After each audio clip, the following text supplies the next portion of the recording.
Bien, 5 minutes, 7. Bon.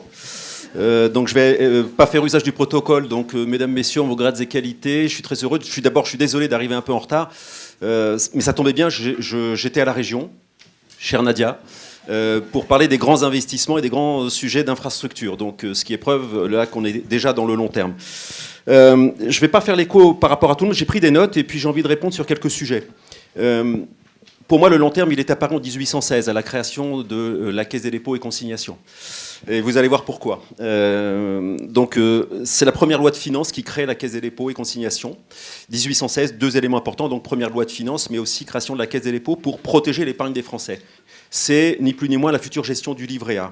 Et qu'est-ce que l'on demande à la Caisse des dépôts? C'est de créer un nouveau modèle économique de long terme basé sur la confiance. S'il n'y a pas confiance, il n'y aura pas investissement, il n'y aura pas long terme. Vous le savez, mais je vais essayer de vous en convaincre.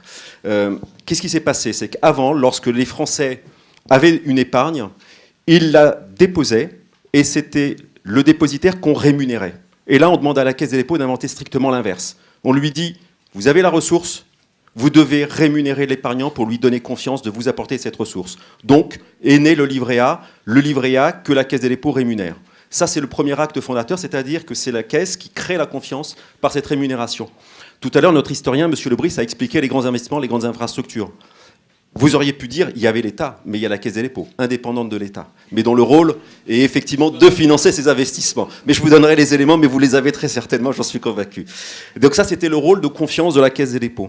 Le long terme, parce que c'est une ressource qui est aujourd'hui placée, le livret A, de façon très volatile finalement, et nous la plaçons jusqu'à plus de 60 ans, sur des prêts aux collectivités territoriales notamment, mais aussi aux bailleurs sociaux. Pour vous donner un chiffre, région Occitanie, chaque année, j'accorde 1,4 milliard de financement pour les infrastructures, pour le logement, pour les transitions écologiques sur la région.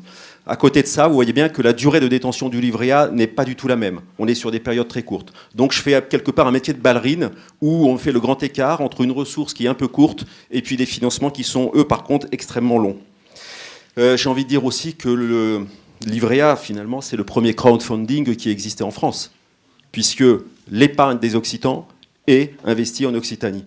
Donc là aussi, vous voyez bien la novation qui a 2 siècles, qui est celle de la Caisse des dépôts. Le long terme, c'est aussi la nécessité d'avoir des actifs. Ça a été évoqué, c'est pas qu'une classe d'actifs, ça je suis particulièrement attentif aussi à ce sujet, mais quand la Caisse des dépôts détient 151 milliards d'euros d'actifs, elle ne peut pas se comporter comme un investisseur lambda. Et donc le long terme signifie aussi que lorsqu'on détient, on ne devient pas compulsif, on ne devient pas volatif, pour d'un seul coup changer sa classe d'actifs et le reporter sur autre chose. Il y a un raisonnement chez l'investisseur long terme qui n'est pas celui d'un investisseur classique qui va réagir, lui, de façon beaucoup plus spontanée, peut-être des fois à des règles de marché. On ne peut pas se permettre de déséquilibrer un marché. Donc la question se pose de définir le long terme. Je pense que vous y avez un peu travaillé, j'ai noté quelques éléments. Pour moi, le long terme, c'est comme en amour. Non, en amour, mais pas... voilà. Donc, il y a 3 notions. Il y a la notion de durée. C'est quoi et combien? C'est la notion d'orientation, le long terme, pourquoi faire? C'est quoi ma stratégie de long terme? Et puis, 3e point extrêmement intéressant aussi, c'est la déclinaison d'une stratégie territoriale du long terme. Et là, j'essaierai de donner 1 ou 2 exemples, tout en restant dans le timing, j'espère. Bon, qu'est-ce qu'il y a d'important autour de ces 3 notions que je vais essayer de développer très rapidement? La première, donc, c'est la durée. Tout à l'heure, je vous ai parlé de confiance. Donc, si je reviens au travers de cette confiance, pas d'investissement de long terme s'il n'y a pas la confiance. Donc on a besoin de maintenir un tiers de confiance, des tiers de confiance pour pouvoir permettre de faire un investissement. Et l'investissement, il a 2 caractéristiques, il a 2 jambes. Il a une première jambe qui est celle des fonds propres, évidemment, une détention lointaine. Je vous rappelle que les fonds propres, c'est généralement ce qu'on rembourse en dernier. On verse des dividendes, éventuellement, pas toujours. Par contre, la dette, ça c'est la 2e jambe, on la rembourse à un rythme régulier, qu'il soit mensuel ou annuel. Et donc il y a une dissymétrie entre les 2 rôle. Et nous faisons ce double métier, à la fois d'investisseur et à la fois de prêteur. Et c'est ça qui est complexe aussi dans notre diagnostic ou notre gymnastique intellectuelle.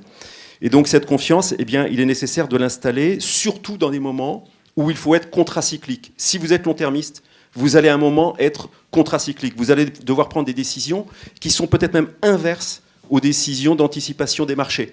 C'est-à-dire que oui, il faudra peut-être investir plus longtemps, là au moment où il faudra détenir effectivement un peu plus longtemps les actifs.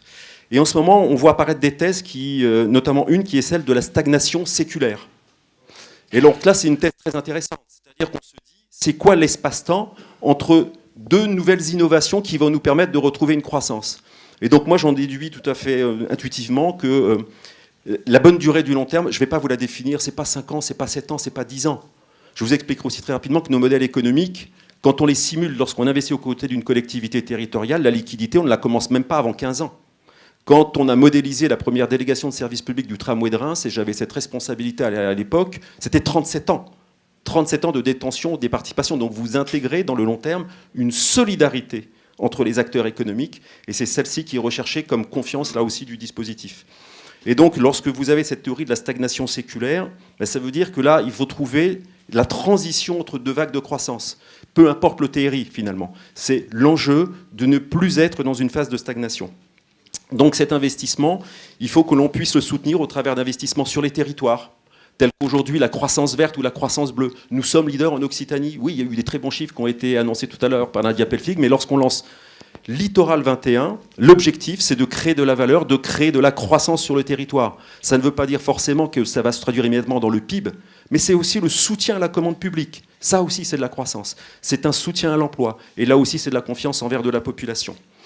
L'autre élément caractéristique, c'est qu'on a besoin de ces investisseurs de long terme pour être sûr de porter les actifs, porter ces classes de risque, et puis tout ça, ne pas gérer des à-coups dans l'économie. Et c'est ça qui est extrêmement important. Finalement, je vous l'ai dit tout à l'heure, on modélise, nous, des fois, nos investissements à 15 ans, 20 ans, pour trouver une première liquidité.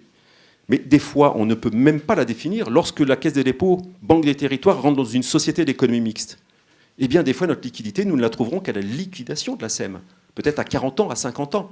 Donc, il faut effectivement se projeter dans un espace-temps, dans une horizon, dont vous voyez bien que la notion de durée est très difficile à définir. Deuxième point, pour avancer je suis toujours à 7 minutes. L'orientation du long terme. C'est quoi votre orientation lorsque vous êtes long-termiste? Ben, ça veut dire, c'est quoi ma stratégie? Je vous donne là aussi un horizon. Lorsque vous détenez, comme la Banque des territoires, la Caisse des dépôts, des actifs extrêmement structurés, et puis que d'un seul coup, on vous dit, la stratégie maintenant, c'est de faire en sorte de décarboner l'économie. Alors vous avez deux façons de faire. Soit vous broquez tout, et là, patacrac, vous êtes sûr que le marché s'effondre. Soit vous rentrez dans une stratégie qui est celle comme de l'amour, celle de l'inception. Tout le monde a vu ce film avec Leonardo DiCaprio. Il y a une phrase importante dans le film.